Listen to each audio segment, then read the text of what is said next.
Hey guys, this is another tutorial for some Lightroom users. So I'm going to teach you how to make a preset and how to save it. Okay, guys, so what I did today is I just quickly took a selfie so we can use these images. So I've chosen, there's a few to choose. I'm pretty bad at selfies, but let's just go with this one.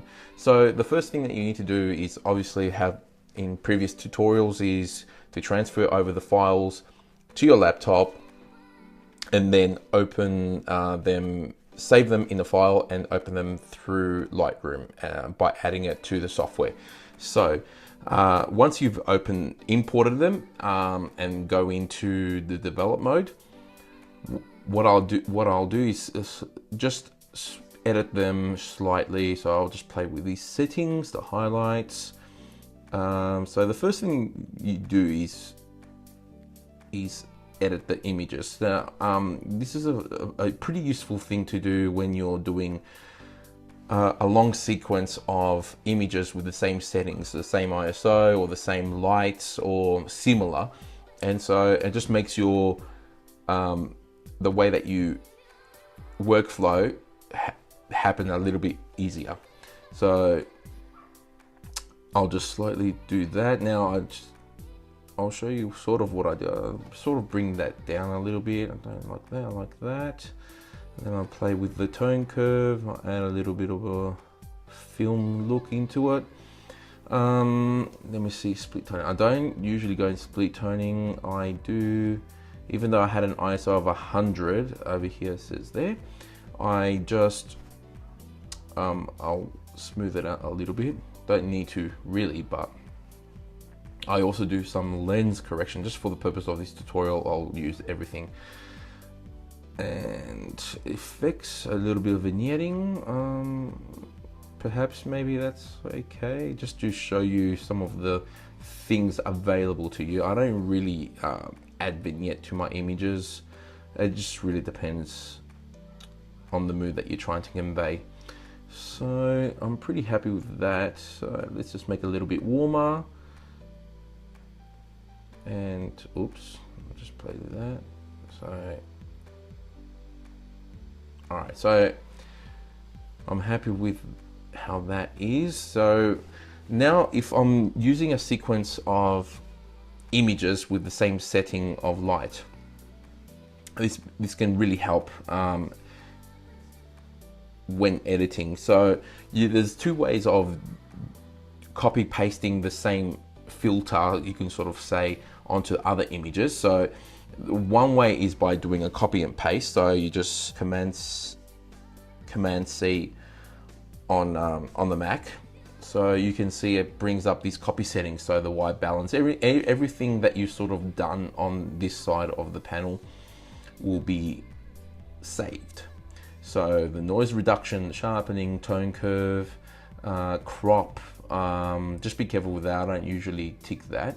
And any filters that you've perhaps used on the image, I don't really use copy that. I use that for individual images. So, but basically like the basic tone, the white balance, tone curve, clarity, also the noise reduction and lens corrections are things that you would most probably like to copy paste over to other images.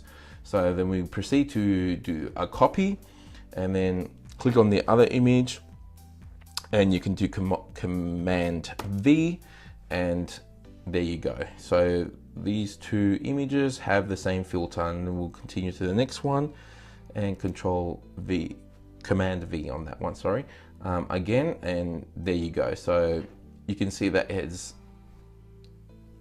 you can do it that way.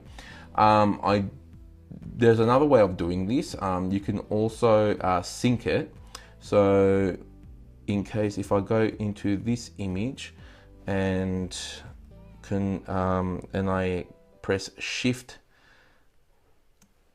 and it goes to that and it highlights all those images.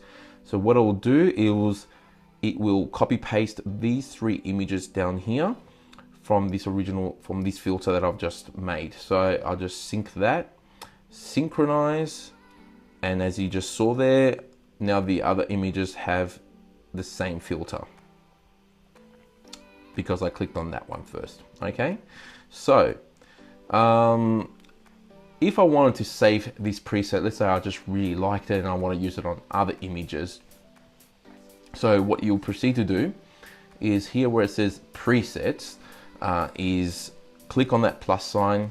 You can name it, let's just say filter 1, and into the user presets folders, you can also make your own folder.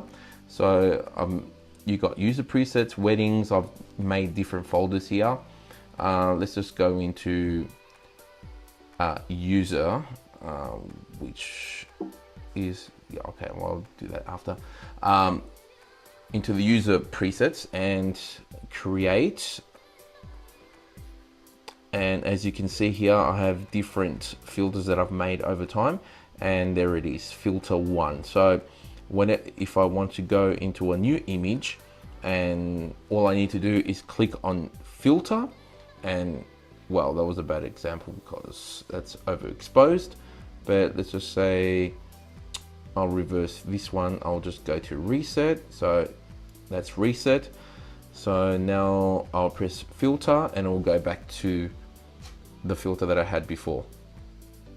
So as you can see, this is a really good way of just copy pasting or saving filters that you really like, the way you edit. So you can also see here that Lightroom has its original presets. So they got black and white, and you can see over here in the navigator part of the panel, it shows you a quick snippet of how the image will turn out if you clicked on that filter. So it's pretty accurate, but you can see it right there. Let's just go to other ones. Let's just go to my user preset. So you also got that one, and Anthony's preset.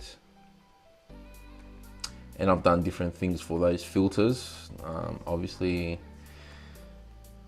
not applicable to this image. I don't think it looks good. But so now that you sort of see that you can create your own preset, your own filter, name it, save it, and even export it.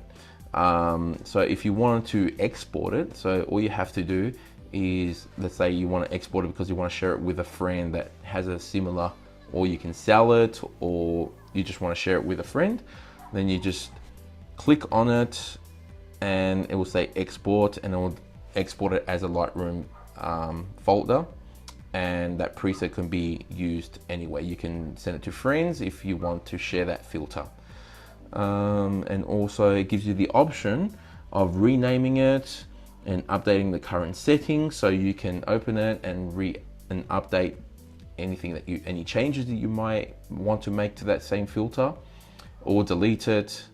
And you can also import presets. So in the case that if a friend has, in case of a friend that has shared a filter with you, you can also import that filter. As you can see there, just press import and you would have the file saved somewhere, and you just click on it and open it, and it will automatically load on Lightroom. So that's a good way of sharing your filters, selling your filters, whatever you want to do. So feel free to subscribe to my channel. Thanks for the support, and that's about it. All right, see ya.